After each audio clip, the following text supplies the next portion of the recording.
نحمده ونصلي على رسوله الكريم. أما بعد فأعوذ بالله من الشيطان الرجيم. بسم الله الرحمن الرحيم. ثم أورثنا الكتاب الذين اصطفينا من عبادنا. صدق الله العظيم. زما قابل صد احترام ډېر درانه علماء کرام په دې مجلس کې ناست دي او ډېر کمزور او ډېر ناقص او د ډېر د خطاګانو سره او د ګناهونو سره مخاطب یو کمزور انسان یم. ستاسو د وړاندې به څه خبرې وکړم، خو چونکې زمونږ ډېر قدرمن، ډېر محترم، ډېر معزز او مکرم په حق باندې مین او د دین اسلام دایي او د محمد رسول الله صلی الله علیه وسلم ګلشن ته مینه ورکوونکي حضرت مولانا مفتی عمر حسین صاحب، د هغو د محبت او د هغه سره چې څومره ټیم دی،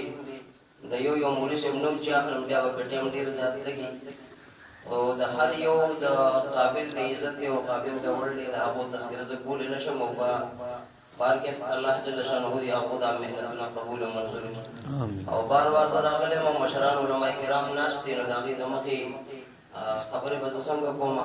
په بار کې زه به خپل سبق مخې ته کېږدم که مې غلطۍ چې یا به مشران زما په اصلاح وکړي. محترمو مجلس دی ډېر زیات بابرکته او په دې بابرکته مجلس کې د الله جل شانه نوراني مخلوق فرښتې موږ تاسو سره حاضر دي، رحمتونه او انوارات او برکات حاضر دي. هغه په خپل ځای باندې علماء کرامو د هغې وضاحتونه کړي او موږ تاسو پوهېږو، خو په لنډ انداز کې یو انسان یو څیز محسوسوي او یا نه محسوسوي، نو دا زما او ستا د عقل تقاضا نه ده چې موږ وایو چېرې دلته کې اوس موږ تاسو خو فرښتې اینو نه او انوارات اینو نه، نو دا به یو که دا به نه د شکوکو د شبهاتو نه د اسلام خوا او دې کې صفا صراحتاً خبره دا ده چې انسان په دې باندې د محمد رسول الله صلی الله علیه وسلم سره مخاطب شي او د الله د کتاب سره مخاطب شي، د هغه نه چې اشاره میلو شي بس دا موږ دپاره کافي. محترمو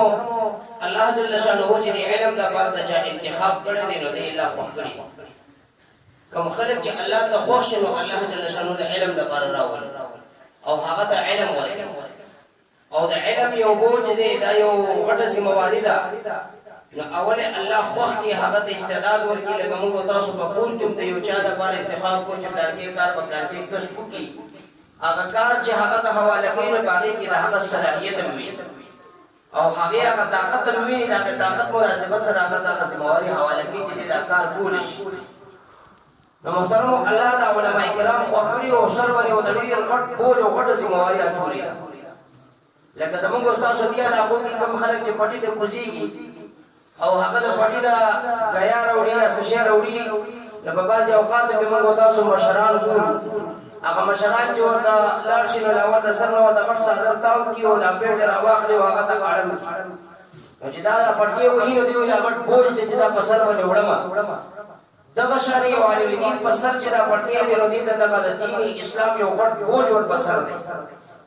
او دغه شان بیا خصوصا د نبی صلی الله علیه وسلم د دغه ګلشن سره وابسته زنانه نو په هغه تاریخ باندې مخمخ کې مولانا صاحب ډېرې عظیمې خبرې وکړلې، خو موږ تاسو دا یو خبره ذهن کې کېږدو چې د ملاکنډ او د پیرې په دې سرزمین باندې موږ تاسو نه د سړو نه هم میدان الحمدلله زنانو ګټلې. مخکې هم داسې شوې ده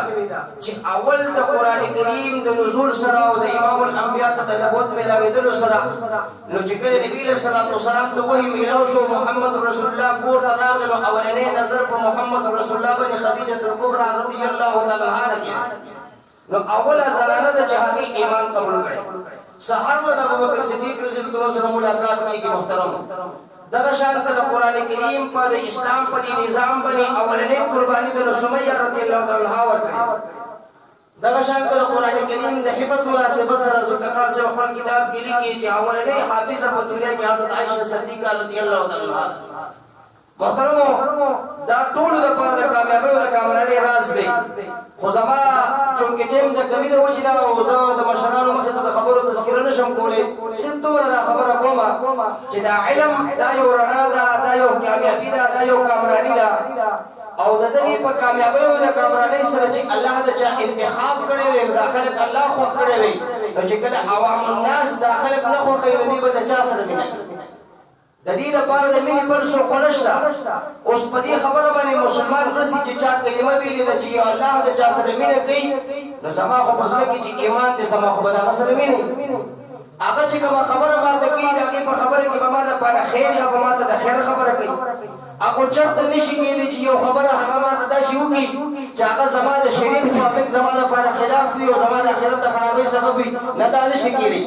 ذاتي که انسان عمل کمزور دی چرته څه غلطي وشي کو بشي او د دین په مسله کې یو عالم دومره بې احتیاطي نه کوي چې هغه تا ته مسله درکړي چې ته د جهنم ته وغورځېږي او تا ته د جنت لاره ښیي کمزوریانی د انسان نه کېدلی شي خو دلته دا مدرسه آباد ده دلته کې دا علم چوکټ آباد دی دا علم یو کمال دی دې کې یو رتبه ده او دا جهالت دا بیماری دي د دې بیمارونو د وتلو لار دا علم دی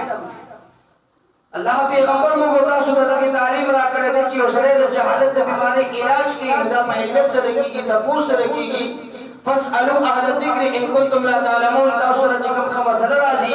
کوم جون کې کوم مشکلات راځي باندې کې تاسو علماء ته مخاطب شي دا اول تاسو او دغه تاسو کې به الله کمال خو دې رتبه خو دې دا حضرت علی رضی الله عنه فرمایي العلم خزائن فاسألوا يرحمكم الله فانه يوجد فيه اربع دا علم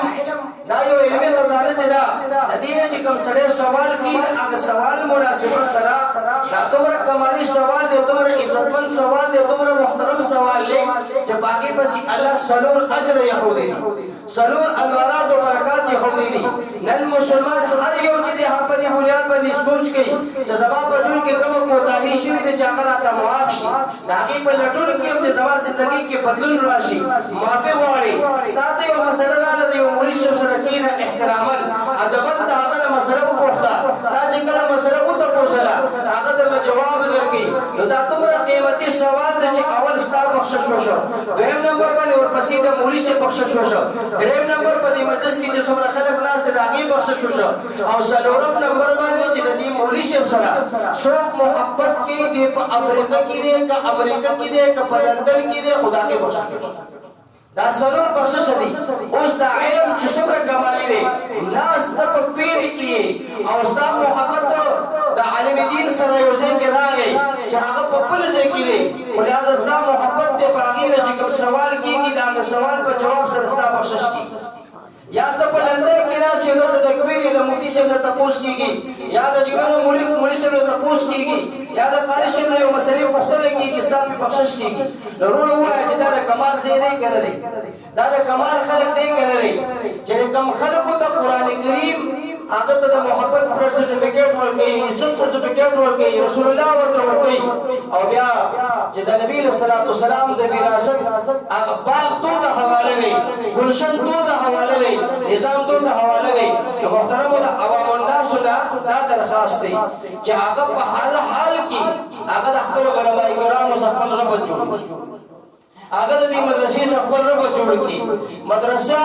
هغه چې څنګه مولوي صاحب تاسو ته مخې ته وښودل هغه اقل نظام ښیي کوم نظام چې محمد رسول الله صلی الله علیه وسلم دنیا ته راوړی بل څه خبره به درته نه ښیي دلته چې تاسو کوم امانت راوستئ الحمدلله تاسو د کور نه داسې راوستې وي چې هغو سره ټکې هم نه او دلته چې ځي نو هغه د